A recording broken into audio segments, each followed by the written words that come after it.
Bonjour chers amis, on se retrouve pour l'étude de nos deux halachot tzitziot, halachot du talit. Nous sommes à halakha 51, 52, nun alef, nun bet. Nous sommes en train d'étudier les cas où le talit va tomber sans que je me rende compte, ou si je me rends compte, comment je dois réagir.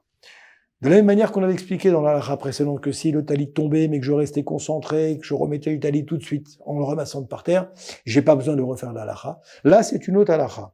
Il y en a qui disent que si le talit est tombé au milieu de l'amida, donc là je suis concentré, je suis en train de faire mes 19 bénédictions, et il y a quelqu'un qui le prend, quelqu'un d'autre, qui me le remet sur les épaules. On a déjà vu ça, pour les hommes, hein, messieurs. Quelqu'un à côté, ton copain ou ton voisin, il met le repé sur les épaules. Qu'est-ce que tu dois faire?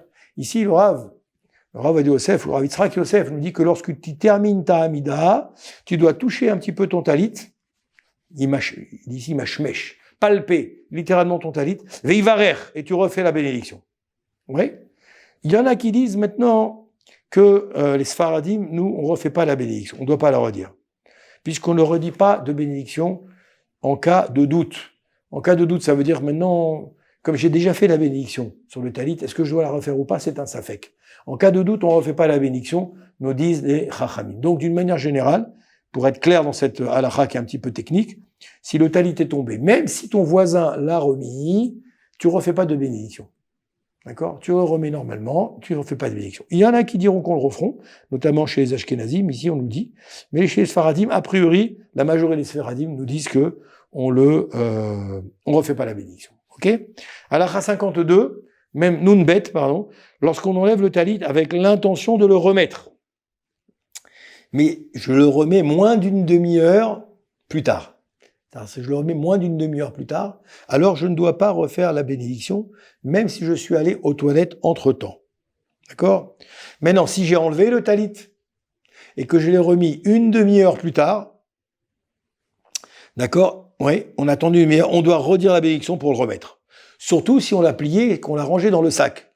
Et puis, mais j'ai pas fini la tefila, ou bien alors je le remets parce qu'on me demande de le remettre, parce que il y a une autre occasion, il faut que je remette le talit.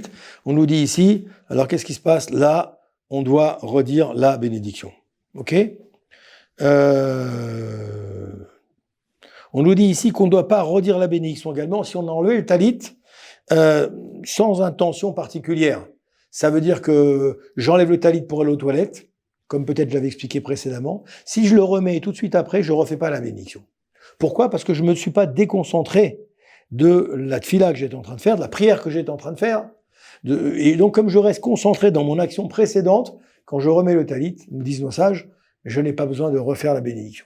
Si maintenant je me déconnecte de cette mitzvah que je suis en train de faire, d'accord? C'est-à-dire, je pars pour vaquer à d'autres occupations, je vais répondre au téléphone, je vais faire entre-temps, je sais pas, un entretien avec quelqu'un, et que je reviens, je remets le talit, il faudra que je refasse ma bénédiction, parce que je me suis déconnecté.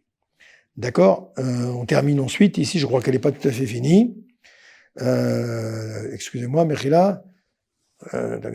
Tac. On va arrêter là, parce que c'est déjà assez long comme ça. Alors, n'oubliez pas le téléphone en bas. Si vous souhaitez poser des questions sur cette halakha, on se retrouve pour une prochaine halakha. Bracha ve'atzlacha.